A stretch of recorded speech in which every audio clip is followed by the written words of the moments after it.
এবার ভারতের উপর থেকে 25% শুল্ক কমাতে চলেছে আমেরিকা। কালকে আমেরিকার পক্ষ থেকে স্কট বেসেন্ট, যিনি সুইজারল্যান্ডে ডাভোসে উপস্থিত আছেন, তিনি পরিষ্কার বলেছেন যে ডোনাল্ড ট্রাম্পের প্রশাসন ভাবছে ভারতের উপর যে 50% শুল্ক চাপানো হয়েছিল সেখান থেকে 25% ট্যারিফ কমানোর জন্য কারণ হিসাবে এক অদ্ভুত যুক্তি তিনি প্রেজেন্ট করেছেন। তিনি বলেছেন ভারত নাকি রাশিয়ার থেকে 30% তেল কেনা কমিয়ে দিয়েছে, সেই তথ্য আমেরিকার কাছে এসছে এবং আমেরিকা মনে করছে আমরা ভারতকে যে চাপ দেওয়ার চেষ্টা করেছি, ভারত আলটিমেটলি রিয়েলাইজ করেছে কেন আমেরিকা রাশিয়ার থেকে তেল কেনাটা পছন্দ করছে না।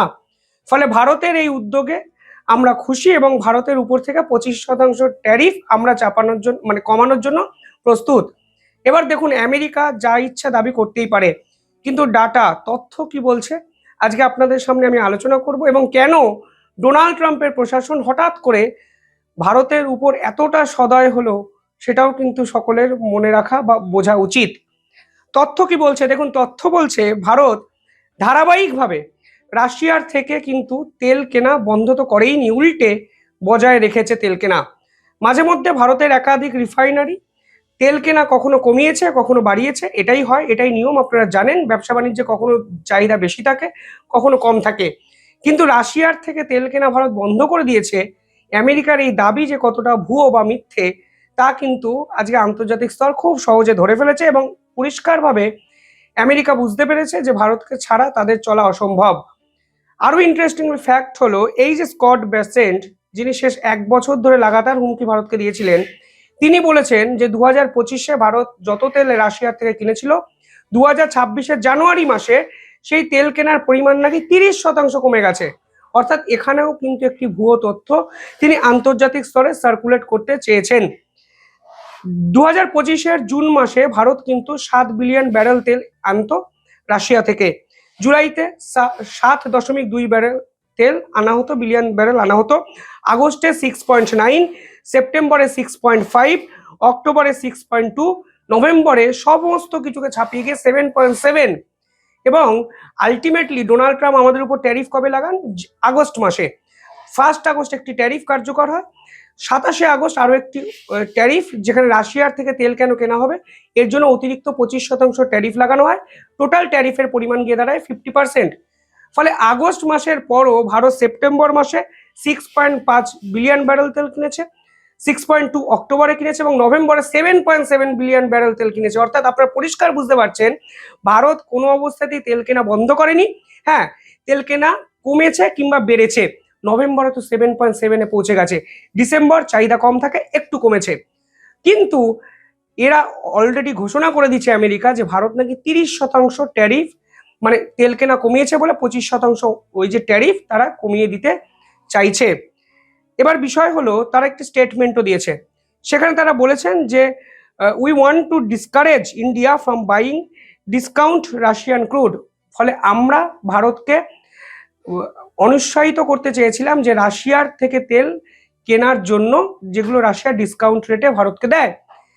অর্থাৎ তথ্যের সঙ্গে আমেরিকার এই পরিসংখ্যান মিলল না। কম বেশি তেল চাহিদা এটা এর ডিমান্ডের উপর ডিপেন্ড করে, ফলে আপনারা জানেন। এবার 3টে কারণ আপনাদের সামনে আমি বলতে চাই যেগুলো আসলে ট্রিগার পয়েন্ট হিসাবে কাজ করেছে। ডোনাল্ড ট্রাম্প সে 6 মাসে কি করেননি বলুন ভারতের সঙ্গে? তিনি এটাও বলে দিয়েছিলেন প্রধানমন্ত্রী নরেন্দ্র মোদীকে আমি সরিয়ে দিতে পারি। তিনি এটাও বলে দিয়েছিলেন যে আসলে ভারতের এই তেল কেনার আসলে ভারতের যে ব্রাহ্মণ্যবাদ তাদেরকে খুশি করার জন্য। ফলে এখানে হিন্দু, মুসলমান, ক্ষত্রিয়, শূদ্র, ব্রাহ্মণ এই সকল যুক্তিও তিনি আন্তর্জাতিক মঞ্চে খাড়া করে ভারতকে ছোট করার চেষ্টা করেছেন। সে 6 মাসে অন্তত 100 বার এমন স্টেটমেন্ট আমেরিকার পক্ষ থেকে বিভিন্ন মাধ্যমে এসছে যা সরাসরি ভারতের প্রধানমন্ত্রীর জন্য অপমানজনক, ভারতের জন্য অপমানজনক এবং ভারত এবং আমেরিকার এই সম্পর্কের জন্য একটা অন্ধকার দিক কিন্তু আমাদের সামনে নিয়ে এসেছিল। কিন্তু ভারতের রেসপন্সটা কি ছিল? স্পিক নট, চুপচাপ শুধু সহ্য করে যাও। পাগলের প্রলাপ শেষ হলে তারা অটোমেটিকলি রিয়েলাইজ করবে, যেটা আজকে আমেরিকা রিয়েলাইজ করছে। এরপরেও ডোনাল্ড ট্রাম্প ভারতকে কোথায় ইনভাইট করলেন? বোর্ড অফ পিসে ইনভাইট করলেন, অর্থাৎ গাজা ওরিয়েন্টেড যে যুদ্ধ হচ্ছে সেখানে ভারতকে প্রধান মেম্বার হিসাবে ডোনাল্ড ট্রাম্প পাশে চাইলেন। কিন্তু বোর্ড অফ পিসে আলটিমেটলি ডোনাল্ড ট্রাম্পের সহযোগী রাষ্ট্ররাই সকলে যোগদান করলো না। ফলে ডোনাল্ড ট্রাম্প বুঝলেন ভারত আসলে নিজের নিয়মে চলতে বিশ্বাস করে, এবং বিশ্বাস করে বলেই আমেরিকার জন্য বিপদ ঘনিয়ে এসছে। কারণ ভারত অটোমেটিকলি আমেরিকার দুই শত্রু রাষ্ট্র চীন এবং রাশিয়ার সঙ্গে শক্তিশালী মহাজোট তৈরি করেছে, এসসিও সামিটে গুরুত্বপূর্ণ ভূমিকা নিয়েছে। ফলে এই ভারতকে দূরে যদি সরিয়ে রাখি তাহলে আমেরিকার যে লং টার্ম জিওপলিটিক্যাল গোল সেটা সলভ আউট হবে না। ফলে তারা এখন রিয়েলাইজ করছে এই ভারতকে তাদের দরকার। এটা যদি একটি কারণ হয়, দ্বিতীয় কারণটি নিঃসন্দেহে ব্রিক্স কারেন্সি। যে ব্রিক্স কারেন্সি বাজারে নিয়ে আসার জন্য উঠে পড়ে লেগেছে ভারত ও রাশিয়া। এবং আপনারা জানেন ভারতের আরবিআই এর পক্ষ থেকে সরকারকে অফিসিয়ালি বলা হয়েছে যে এই বছর যে ব্রিক্স সামিট ভারত অর্গানাইজ করছে, হোস্ট করছে, সেখানে যেন ডিজিটাল পেমেন্ট লিঙ্ক আপগুলো যেন করা সম্ভব হয়। ফলে আমরা ইচ্ছা মতো রাশিয়া, আমরা ইচ্ছা মতো চায়না, আমরা ইচ্ছা মতো ব্রাজিলকে ডিজিটালি পয়সা দিতে পারবো। ফলে আমাদের ডলার ডিপেন্ডেন্সি কমবে। অনেকে বলতে পারেন এতে কি ডলারের দাম কমে যেতে পারে, ডলারাইজেশন হতে পারে? একদিনে হবে না।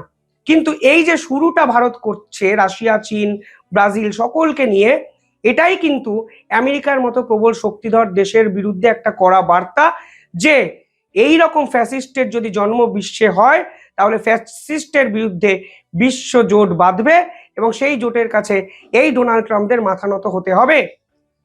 তৃতীয় কারণ, ইউইর সঙ্গে ভারতের মাদার অফ অল ডিল যেটাকে বলা হচ্ছে, ইউরোপীয় ইউনিয়নের 28টি রাষ্ট্র, 27টি রাষ্ট্র, ইনফ্যাক্ট একটি আরো বাদ দিন, তারা ভারতে আসছেন 26শে জানুয়ারিতে প্রজাতন্ত্র দিবসে চিফ গেস্ট তারা হচ্ছেন। এবং যে চুক্তি ইউরোপের সঙ্গে ভারতের হচ্ছে তা কিন্তু শুধু ঐতিহাসিক বললে ভুল হবে, তা কিন্তু নজিরবিহীন, চমকপ্রদ।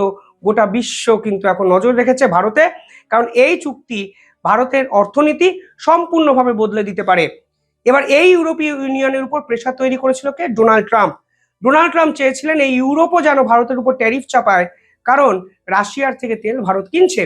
কিন্তু এই ইউরোপীয় ইউনিয়ন ট্যারিফ তো চাপায়নি, উল্টে ডোনাল্ড ট্রাম্পের সঙ্গে সংঘাতে জড়িয়ে পড়েছে গ্রিনল্যান্ড ইস্যুতে। অবস্থা এতটাই খারাপ জায়গায় চলে গেছে যে ন্যাটো ভেঙে যাওয়া কার্যত সময়ের অপেক্ষা।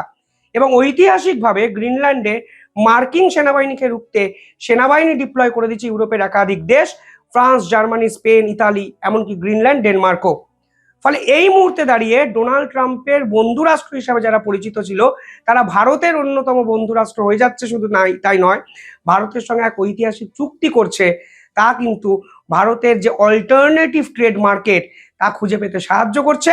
অর্থাৎ ডোনাল্ড ট্রাম্প যখন ভেবেছিলেন আমেরিকার দরজা বন্ধ করলে ভারতের ইকোনমি ধাপ করে পড়বে, আসলে তা পরে তো নি, উল্টে ভারত অল্টারনেটিভ ট্রেড চ্যানেলগুলোকে যেভাবে ডেভেলপ করেছে তাদের ডোনাল্ড ট্রাম্প বুঝে গেছেন এই ভারতকে ভাই দামিয়ে রাখা কঠিন। ফলে ডোনাল্ড ট্রাম্প এখন রিয়েলাইজ করছেন যে ভারত কেন ইউরোপের মার্কেটকে অ্যাক্সেস করবে, ইউরোপ কেন ভারতের মার্কেটে ঢুকে পড়বে, আমরাও ভারতের মার্কেটকে অ্যাক্সেস করব। ফলে সব মিলিয়ে আন্তর্জাতিক সমীকরণগুলো যেভাবে শেষ 3 মাসে বদলালো ডোনাল্ড ট্রাম্পের জন্য, তাদের ডোনাল্ড ট্রাম্প একা অসহায়। ভারত ইন্দো প্যাসিফিকে চায়নার ডমিনেন্সকে যদি কমাতে হয় ভারতকে প্রয়োজন, ভারতই একমাত্র ডোনাল্ড ট্রাম্পকে সাহায্য করতে পারে। একই সঙ্গে গ্লোবাল ট্রেড চ্যানেলে ভারত যেভাবে অ্যাক্টিভলি ডমিনেট করতে শুরু করেছে বিভিন্ন মাধ্যমে, তা কিন্তু আমেরিকার জন্য অত্যন্ত কষ্টকর। এছাড়া আরো টুকরো টুকরো এমন কারণ আছে যা কিন্তু এই পুরো বিষয়টি ভারতের অভিমুখে ঘুরিয়ে দিল মাত্র 6 মাসের মধ্যেই। কিভাবে দেখছেন আপনারা পুরো বিষয়টি কমেন্টে জানাবেন। দেখতে থাকুন দ্য ইন্ডিপেন্ডেন্ট বেঙ্গল। ধন্যবাদ।